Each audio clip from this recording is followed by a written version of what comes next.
हम लोग रोटोरुआ आए। रोटोरुआ में हमने इससे पहले भी ये गाइजेस वगैरह देखे और ये मड पूल है, मड निकल रहा है।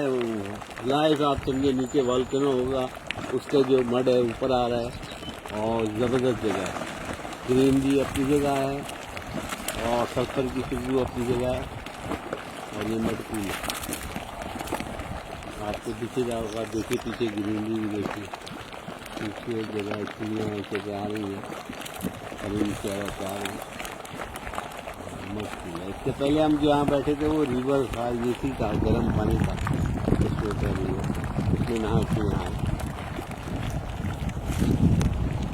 ये हमारी होटल से तकरीबन आधे घंटे का रास्ता है। वो वाइट वाले फ्लावर बनाओ और बना लो।